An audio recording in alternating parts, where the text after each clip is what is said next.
Before I confessed my sins, my bones felt limp, and I groaned all day long.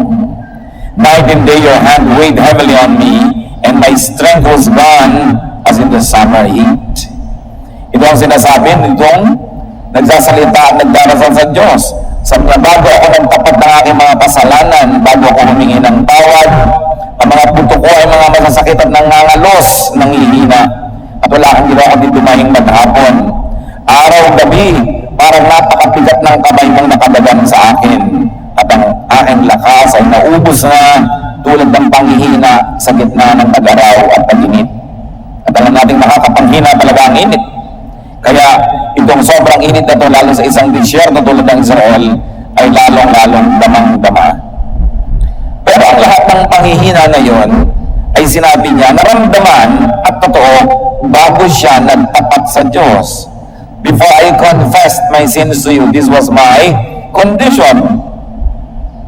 So we can see here that sins, spiritual remissions affect stress and poison the body. Doon pa lang nakita natin agad kung paano lulutasin ang problema.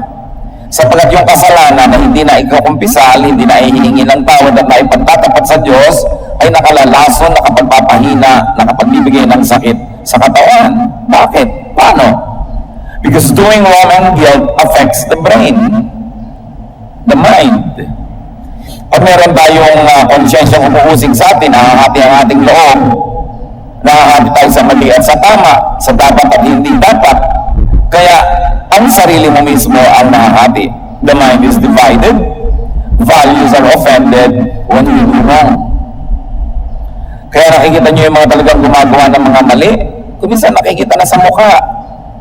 Yung mga talagang mga mamamatay tao, kapupulan ng mga mata, ang iilat ng mga mata, hindi mga tahimik, parang mga pagod. Nakikita sa body language. Because when we sin and not confess, we offend our very spirit. Aside from the Spirit of God, we offend our own spirit. Because we were created in God's image. Dahil tayo nilikang kawanis ng Diyos, tuwing nilalapastangan natin ng Diyos, ay nilalapastangan din natin ang ating sarili. Dahil tayo'y imahin ng Diyos. At pag nilalapastangan natin ating sarili, gumawa tayo ng bagay na nilalatanan ng sarili nating budi. Confusion, disorientation, and stress follow. Kaya ang tao maraming pagkakamali, pagkakasala, pagsisinungaling, pandaraya, hindi pahinga, balisan, mailap, hindi mapakali. Because the mind affects and moves the body. A guilty mind is going to short circuit the electricity of the body and make it sick. A guilty mind drains and hurts and weakens. In fact, guilt afflicts the body. Lahat ay nagmumula sa spiritual world. Ang mga sakit na nadarama ng ating katawan ay pinagmumulan niya na spiritual na dahilan. Kaya yung mga magagalitin, nagkakaroon ng mga hypertension. Yung mga hindi makapagtimpi, naka-heart attack. Yung mga laging may mga damdaming hindi maibulalas, sari-saring sakit ang dumadapo sa katawan. Yung mga laging magagalitin, ng daraya, nagigildi, nagkakaroon ng sari-saring karamdaman. Psalm 32, verse 5. So, I confessed my sins and told them all to you. I said, I'll tell the Lord each one of my sins. Then you forgave me and took away my guilt. Dahil sa hirap ng aking kalagayan na meron akong kasalanan hindi na ibubunyag at nahihingi ng tawad, ito na lang gagawin ko. Ipagtatapat ko, hihingi ako ng tawad. Iisa-isahin ko para walang maiwan na pinagmumulan ng sakit ng aking katawan. At ako'y pinatawad ng lahat. Tinanggal mo ang bigat ng aking pagkakasala. So confession to God earns forgiveness, takes away guilt, takes the burden off. Confession to God detoxifies the body. Dapat natin alalahanin na alam na naman ng Diyos na kasalanan natin, ano ang nangyayari, bakit pag ipinagtatapat mo ay lumuluwag ang iyong loob, gumagaan ang iyong damdamin. Bakit pag ipinagtatapat sa Diyos na alam naman niya yun, dahil alam niya lahat. Kasi pag ipinagtatapat natin sa Diyos, ay inaamin nating kasalanan. At ang pag-amin na yon, yung pagkatapat na yon, ang nakikinabang na ikaw, hindi ang Diyos. When the offender knows, acknowledges, and repents and makes right, the offender benefits. You don't confess to God so that God will know your sins. He already knows. You confess to God so that you will know and realize that you are sinful. Kasi yung pang may mali kang ginawa, tapos sinasabi mo, hindi, tama naman ko ng konti, kaya ko naman ginawa yan, kasi. Hati ka nun. At ang pagiging hati, nagbibigay ng sakit. Kaya ko naman pinatay siya, kasi ninakaw ko, kasi magpapakain ako ng anak ko nagugutom. Hati ka, kasi alam mo masamang pumatay, tapos i-justify mo yung sarili mo. Pero pag sinabi mo na, oo, hindi na ako mangangatuwiran, mali talaga ang ginawa ko, Lord, sorry, naging isa ka na. Isa ka na sa pagtanggap na mali yun, hindi ka nahati na may mali at may tamang nagkakagulo sa loob ng puso mo.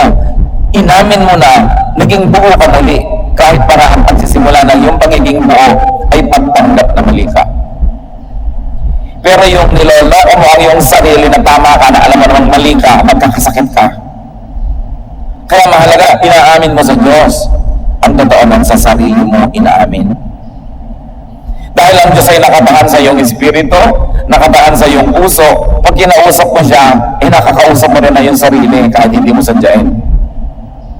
Kaya pag humingi ka ng tawad sa Diyos, humingi ka rin ng tawad sa iyong sarili na na-affect mo rin nung gumawa ka ng mali. Kaya nagdadalawang loob ang tao. Sa ating wika, malinaw yan, nagdadalawang loob ka. Hati ang loob mo. Dapat maging buo ang loob mo, isang loob.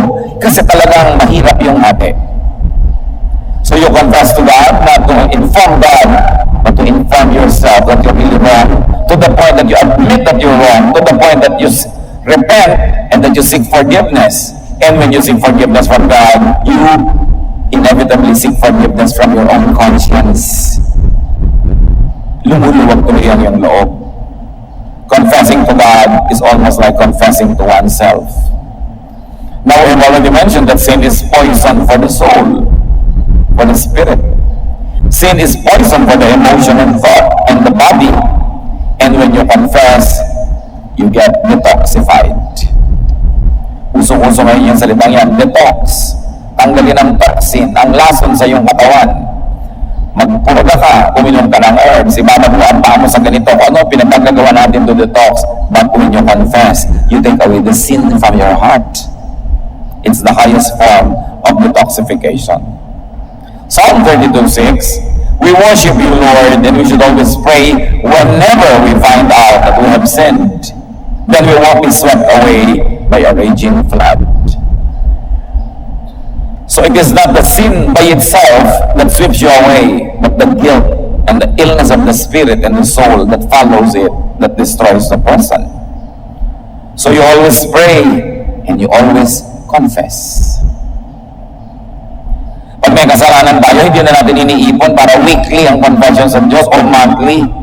Tuwing may naisip kang kasalanang nagawa, confess sa God para hindi magtagal sa iyong puso yung lason na inilagay ng kasalanan na yon. We should always be conscious of and sensitive to sin. Psalm 32:7-9, to continue. You are my hiding place. You protect me from trouble and you put songs in my heart because you have saved me. You said to me, I will point out the road that you should follow. I will be your teacher and watch over you. Don't be stupid like horses and mules that must be led with ropes to make them obey. Saan ka magtatago sa kasalanan? Ang Diyos ay nasa lahat ng dako. Pero pag sa Diyos ka na umamin at nakipag-ayos, sa Kanya ka nagpupubli, siya ang hiding place mo, sino pang uhusig sa iyo? Kung ang Diyos mismo ay pinatawad ka na at ginastify ka na. Pagkakapi mo na yung Diyos, hindi dahil banal ka, kundi dahil inamin mo, tinanggap ang kasalanan at inihingi mo ng tawad, at taos pusong gusto mo na magbago, yung dating hukom ay ngayon ay kakapi mo na. Kaya sabi niya, you are my hiding place. At huwag tayo hangal ko ng mga kabayo at mga hayop na ang naghihila sa kanila yung mga lubid, nakatali sa kanilang mga ilong. Kahit ayaw nilang pumunta, hinihila sila doon. At ang kasalanan, parang lubid na nakatali sa ilong natin. Hinihila tayo kung saan tayo nagpupunta. Kasi pag gumagawa tayo ng mali, mali, nagkakaroon ng affliction, suffering, and punishment. And because of that, we are led to repentance. Be led by a good conscience to do good. Don't be led by your trying to avoid punishment. Magkaiba yun. Kaya yung mga iba sumusuko na sa Diyos dahil harap na, wala nang magawa. So ang naghila lang sa kanila, lumid. Huwag kayong ganun. Magkusa kayong sumunod sa Diyos. Huwag nyo antayin na talian niya kayo ng mga pagdurusang paghihirap para porsahin kayong sumunod. Sumunod ka na ng kusa at nang huwag ka na masaktan at huwag ka na makipagtunggali at nang wala na lang stress. Now the Lord shelters, protects, guides, and teaches people. And the Lord even cheers people out. Psalm 32, 10 to 11.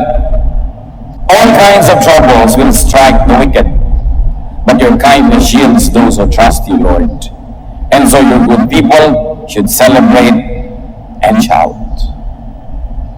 Yung wickedness dito sinasabi is doing wrong and not confessing to God.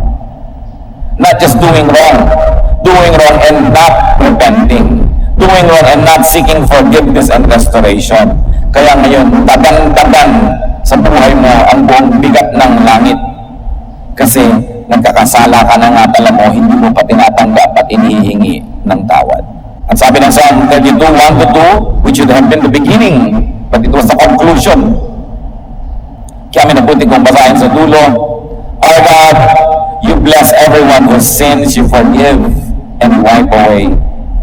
You bless them by saying, You told me your sins without trying to hide them, and now I forgive you. Pinagpapala niyo po yung hindi na nagkakaila, nagkukubli, nagpapalusot. Pinagpapala niyo ang mga taong kusang naghahayag ng kasalanan, umaamin, tumatanggap, humihingi ng kapatawaran. Yan ang challenge sa atin ngayon. Paano nga ba mapapahinga? Ang tao naman nakasalanan. Diyos lang ang mabuti. Sa Mark 10:18, Jesus replied, Why do you call me good? Only God is good. Ang sabi ng Romans 3:23, all of us have sinned and fall short of the glory of God. So all people sin, lahat ng tao nagkakasala. Wala namang hindi nagkakaroon ng kasalanan. Paano ka makapahinga nun? We sin, we miss the mark. We fall short of God's standards. And our sins poison our hearts and minds and bodies. Magtataka ka, bakit sobra ang reklamo ng generation na ito ngayon sa stress?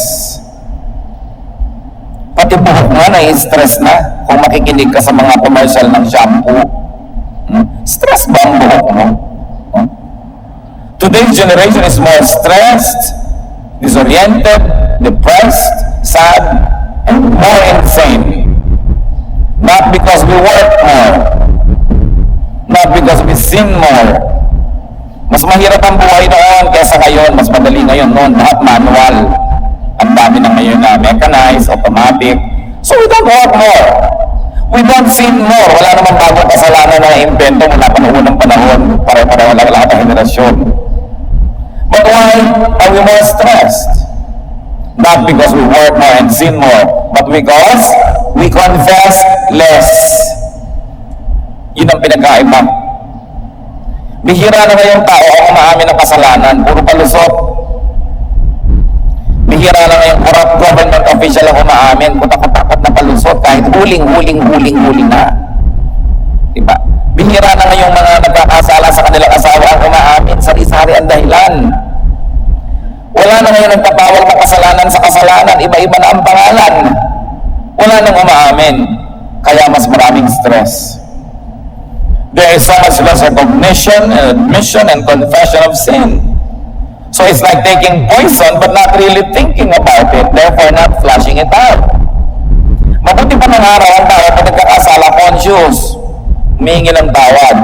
Ngayon kasi binulag na natin ang ating mga sarili sa kulay at hugis ng kasalanan. Kaya ginagawa mo na, hindi mo naman nire-recognize, nalalason na yung sarili nang hindi mo na mamalayan. Kaya mas maraming stress ngayon. Therefore, we need more and more therapies.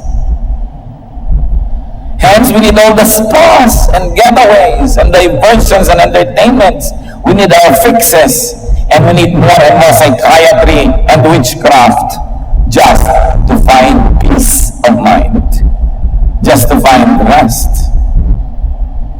sari-saring ginagawang diversyon ng mga tao ngayon para aliwin, limbangin, linlangin ang sarili. Kasi ayaw harapin ang totoo na kaya siya nagkakaganyan-ganyan sa dami ng mga kasalanan niya. Psalm 51:3, I know about my sins and I cannot forget my terrible guilt. Yun inaamin. Dahil sabi sa 1 John 1:9, if we confess our sins to God, He can always be trusted to forgive us and take away our sins. Pag tayo nagtapat, humingi ng tawad sa Diyos, mapagkakatiwalaan siya, hindi niya tayo i-chismis. Hindi niya tayo tatraidorin. Nagtapat ka, ang ibibigay niya sa iyo kapatawaran at aalisin niya ang bigat ng kasalanan. So what prevents us from confessing? When you don't confess, you don't admit, but deep inside you, your conscience knows you're wrong, you are sick and divided. So it's important that we all be conscious of sin. Label sin correctly. Call it by its name. Now, how do you really relax? Kasi na pinag-uusapan natin, masama ba mag-relax? Kamunduhan ba na mag-relax? No! As I have said, relaxation is high religion. Then sabi ni Lord, come to me all of you who are tired and heavy laden, and I'll give you rest. So the ultimate purpose of God for saving us, for teaching us and guiding us, is that so that we can relax. Especially, hindi lang relaxation ng paa o ng katawan o ng tuhod, ng spirito, ng puso, ng isip. Relaxation of the spirit, of the mind, of the soul. That is important. How do you do that? Obviously, repent. Pagsisihan ng ating mga kasalanan. Confess to God and to people you wrong. Kailangan nagtatapat. Since doing wrong and guilt affects the mind and the brain, since guilt drains and hurts and weakens and afflicts the body, relax and stay relaxed by avoiding sin. More important than confession, prevention. Avoid sin. Sabi nga nila, an ounce of prevention is better than a pound of cure. Isang napakatanda ng kasabihan. Kaya sa ang dami-dami mong ikapagtatapat, di ho ka nalang gumawa ng kailangan ipagtapat. Maximize restfulness by minimizing sin. Huwag na tayong lumayo sa mga pamilya, mag-asawa. Minimizing committing sin against each other, and you will actually maximize restfulness in each other's presence. Ganyan din sa pamilya, ganyan din sa office. Minimizing criticisms against each other will maximize the peaceful climate that you will all enjoy. Pag kinontihan mo at pinaliit ang kasalanan, pinapalaki mo ang kapahingahan. Kaya napakarami nating mga kaguluhan sa buhay dahil sa kasalanan natin sa isa't isa. May mga bahay na halos ayaw mo na umuwi dahil parang impyerno. Dahil ang mga tao doon wala nang inatupag kundi gumawa ng kasalanan laban sa isa't isa. Uubusin mo ang ulam ni ganon, papagalitan mo si ganon, isusuot mo yung sapatos sa kapatid mo, igagamitin niya pala, galit na galit sa'yo, hindi ka ngayon makauwi-uwi. Maya-maya, nagkakataksil ka sa sarili mong asawa, nagkakagulo kayo, kaya ang gulo ng bahay. Kasi ang lahat ng mga tao, uwi-uwi nila doon, kasalanan against each other. Paano mo gusto uwiin ang isang bahay na punong-puno ng kasalanan? Paano mo gusto yung maligo sa isang swimming pool na puro laso lang nakalagay? But we poison our homes. We poison our workplaces through insubordination, by stealing from the company, by exploiting the workers, and by needlessly torturing your co-workers with bad behavior. But why will you poison your own work environment? Kaya ang daming sakit ng tao. A clean heart is the best spa. Kahit magbabad ka at magtira sa spa, pag inuusig ka ng iyong budhi, ninangat-ngat ka ng iyong konsyensya, walang pahipahinga mangyayari sa iyo. Hindi rin natatakpan ng makapal na make-up yung nag-aalalang puso, nakikita sa mukha. Kaya unahin nating linisin, i-detox ang puso. Ang unahin nating i-exfoliate ang puso. Yun ang unahin tanggalan ng mga dumi. Sapagkat pag malinis ang kalooban, it will radiate throughout. Righteousness is the best therapy. Pag matuwid tumawid ka, gumagawa ka ng tama, at minsan parang nalalamangan ka, nagbibigay ka na lang, nagpapasensya, pero tahimik ang loob mo. Huwag kang maghahangad na makalamang, pero inuusig ka ng budhi. Kasi yung budhi, kasama mo kahit sa ka magpunta. Bakit mo aawayin yung kasama mo lagi?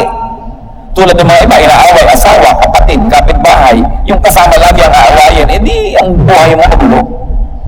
Paano ka nakikipag-away ka sa budhi mo? When you quarrel and wage war against your own conscience, you will never have peace. Because your conscience will have to be with you wherever you go. Whether you like it or not, it is your conscience that will die and live with you. Wherever, whenever. A God-led life is the way to true relaxation. No amount of therapy could replace old-fashioned confession. A talk with a psychiatrist is good. A talk with a counselor is good. But do you know that it's only a cheap imitation of confession to God? The less you confess, the more you have to talk to a counselor. The more you have to talk to a therapist. Although nakakatulong yan at hindi ko minamasama yun, pero huwag nyo kakalimutan yung best therapy. Makipagniig sa Diyos, magtapat, humingi ng tawad. Psalm 23, You, Lord, are my shepherd. I will never be in need. You let me rest in fields of green grass. You lead me to streams of peaceful water, and you refresh my life. Anong sinabi ng spa? Ikaw, Lord, ang aking spa. Libre pa. Ano? You, Lord, cannot be replaced by massage or a vacation. Although hindi masama yung massage, a vacation, a spa. Pero kung yun lang ang ginagawa mo para takpan yung tunay na kulang, kahit mangisay ka lang kakaspa, hindi ka magpahinga. Kailangan makipag-ayos ka sa Diyos para tahimik ang iyong buhay. Psalm 32:5, So I confess my sins and told them all to you. I said, I'll tell the Lord each one of my sins. Then you forgave me and took away my guilt. Confession to God earns forgiveness, takes away guilt, takes the burden off, detoxifies. Confession to people that we wrong does the same thing. Mahalaga magtatapat ka rin. Pero ang pagtatapat, mga kapatid, careful. Kasi kuminsan sa pagtatapat mo, gumaan ang loob mo, pero ang bumigat yung pinagtapatan mo. Kaya i-handle mo yung mabuti. Pero mo, gusto mong gumaan ang loob mo dahil may anak kang 5 sa labas, sasabihin mo bigla sa asawa mo, ay gumaan nga loob mo, pero siya naman tong nanigas at namatay. Diba? So, break it gently. Be kind. Hindi yung bigat ng problema ko, sasabihin ko sa'yo, uuwi ka ngayon ng umahalak at tumatawa, pero yung pinagsabihan mo, nagbaril sa sarili dahil hindi na kaya ang binigay mo. Kumisa kasi selfish din tayo. Sa gusto natin gumaan ang loob natin, tatampak natin sa kapwa, sama natin ang loob. You are not always entitled to transfer your happiness to other people. So you be sensitive, take their situation into consideration, their health, their emotional well-being at that time. Pero mahalaga nagtatapat. Kasi madalas, yung pagtatapat nyo, hindi lang kayo yung gumagaling, pati yung taong pinagtapatan nyo gumaling. Lalo matagal na niya kayong pistado, inaabangan lang palang magtapat kayo, di ba? Nagmamaang-maangan lang pala, inaantay na kung saan kayong umamin at humingi ng tawad, siya rin gagaling. Pero kung siya ipagtatapat ninyo, isang kasalanang matagal lang nangyari, hindi na naman nauulit na, at hindi na mauulit pa, baka mabuting sarili ninyo na lang, kayo na lang mabigatan, kaysa yung nananahimik yung asawa para mabigatan, lalo't hindi na naman talaga nangyayari, hindi na danger yun, pasensya kayo, buhatin nyo yan, kayo may kagagawan. Pero huwag nyo nang ipasa sa inyo mga mahal sa buhay para lang lumalog nyo. Pero kung matibay ang kanilang loob at kaya naman nila, titimplahin nyo ang kanyang mga bagay. Now, let's never forget to appreciate that God lives in people's hearts. Romans 8:9, You are no longer ruled by your desires, but by God's Spirit who lives in you. People who don't have the Spirit of Christ in them don't belong to Him. So, ang Espiritu ng Diyos nasa atin. 1 Corinthians 6:19, You surely know that your body is a temple where the Holy Spirit lives. The Spirit is in you and is a gift from God. You are no longer your own. So God's Spirit is one with the believer's spirit. Ang Espiritu ng Diyos na katulad sa atin, kaisa ng ating espiritu, kabuhol ng ating espiritu. Kaya pagka ginalit mo yung Diyos, ginagalit mo rin ang iyong sarili. In-offend mo ang Diyos, ino-offend mo rin ang iyong sarili. Kasi magkabuhol ang espiritu mo at ang espiritu ng Diyos. So anong ibig sabihin yan? To offend God is to offend oneself. Meron kayong alam na mali? Ayaw ng Diyos, ginawa nyo, na-offend ang God, pero na-offend din ang inyong buti. Hindi lang ang God. Ephesians 4:30, don't make God's Spirit sad. The Spirit makes you sure that someday you will be free from your sins. So the Spirit that lives in you becomes sad when you commit sin.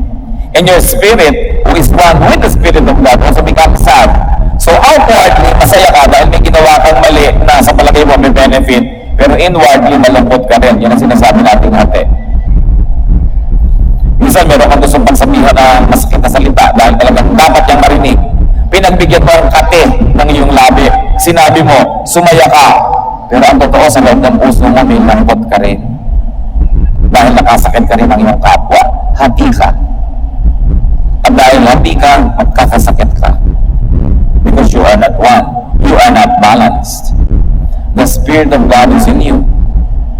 To be separated from God is to be separated from self. Lumayo ka sa Diyos. Makikita mo kapatid, lumalayo ka rin sa iyong sarili. Na pag nananalamin ka, gusto mo sabihin, ako ba talaga to? Parang hindi ako ito yung dati ha. Parang naiba na rin ako. Kasi pag lumayo ka sa Diyos, kaisa mo yung Diyos, lalayo ka rin dun sa image mo na maka-Diyos. Dalawa ngayon ang iyong mukha. Bakit ka mabubuhay na dalawa ang mukha mo? Hindi ka na mag-imahe ng mga buwisim at kung ano-ano. Isa ka lang, dapat isa lang ang mukha mo. Kaya may kasabihan tayo dyan, nawawala sa sarili. Di ba? Hati, hindi buo. When you offend God, you offend yourself. That's why you feel dirty. Sometimes you do something wrong, although you enjoyed, but you feel dirty. Kasi na-offend yung kabilang pagkatao mo, yung kakambal ng Diyos. But when you reunite with God, you also reunite with yourself. Dahil may bahagi ka na bahagi ng Diyos, sa pag bumalik ka sa Diyos, bumalik ka sa bahagi mo na kinalimutan mo dahil pinakinggan mo yung kabilang bahagi mo, yung madilim. That's why when you edify God, did you notice? You also edify yourself. Bakit pag pinapupurihan mo ang Diyos, kumakanta ka, sumasayaw ka, o nag-offering ka ng taus-puso, parang tumataas din ang spirito mo. Samantalang pinagpupuri mo ang Diyos. Pinuri mo ang Diyos, pinataas mo ang pangalan ng Diyos. Bakit martaasin ang feeling mo? Because when you edify God, you also edify yourself because you are one with God in spirit. That is why worship, prayer, righteousness, meditation, and other spiritual activities are uplifting for the worshiper. Magtataka ka, darating ka dito para maabot Diyos ang itaas at papurihan, pero paglabas mo, ikaw ang naglalakad sa alapaat, ikaw yung sumaya. Kasi pag pinasaya mo ang Diyos, dahil kakapal siya ng espiritu mo, sasaya ka rin. At pag pinalungkot mo siya, may bahagi ka rin nalulungkot. Ang lahat ng ginagawa mo sa Diyos, ginagawa mo lang sa iyong sarili. Dahil ikaw ang image ng Diyos. When you let God down, you let yourself down. So when you confess to God, you also confess to yourself. And when God forgives you, your conscience that is one with God also forgives you.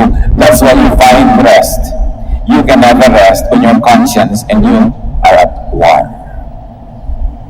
Kaya dapat nabubuhay ang tao ng tahimik, payapa, banal, tahimik siya. Unconfessed sin tortures. The cure is reconciliation with God. To be reconciled to God is to be reconciled to oneself. That's why to confess to God is also to confess to and admit to oneself one's mistakes. To confess to God is also to make right with oneself. The confession, the admission, and the forgiveness restores oneness within. Oneness with God and with self equals wholeness. Resolution of a conflict. Rest from being tired. It means relaxation. How to be peaceful? rested and relaxed, confess. Repent. Make right with God. Better not to have anything to confess because you didn't do anything wrong. Why is confession important? Why does it give rest and peace? Because confession is submission, surrender to God. Non-confession is fighting with God. Paano ka makatahimik? Kinakalaban mo ang Diyos. Pero pag nag-confess ka na, sumuko ka na, tapos na ang giyera. Katulad ng lahat ng giyera, pag sumurrender na yung kabilang partido, tapos na ang giyera, may nanalo na. At hindi tayo lugi kung Diyos ang nananalo. Bakit? Dahil tayo rin yun, dahil kakambal na ng Espiritu natin, ng Espiritu ng Diyos. Kailangan siyasatin natin ang mga sarili. At sa sandali ito, nais ko na muna ng bawat isa. Meron ba kayong mga nervyos? Meron ba kayong mga kapagaragan? Meron ba kayong mga parang insecurities, mga depression? Meron ba kayong mga nagpapahirap sa inyong loob? Baka naman unconfessed sin lang yan. Kailangan siyasatin natin ating sarili. Kung minsan kasi kung relihiyoso ka, lagi ka madalang Bible, akala mo okay ka na eh. At nabubulag tayo sa mga sarili nating kasalanan pag wala nang nakakapagsalita sa atin. Pag ikaw ang padre de pamilya, ikaw ang breadwinner, ikaw ang boss, wala na kami sa makatagpulit sa'yo. Akala mo, lagi ka naman tama. Ikaw itong pinakamatanda, akala mo, lagi kang tama. Hindi laging yung ganun yun. Kaya ang mga naliligaw madalas, yung mga pinakamatataas ang mango, mga pinaka-breadwinner, pinaka-boss, kasi wala na makatagpulit sa kanila.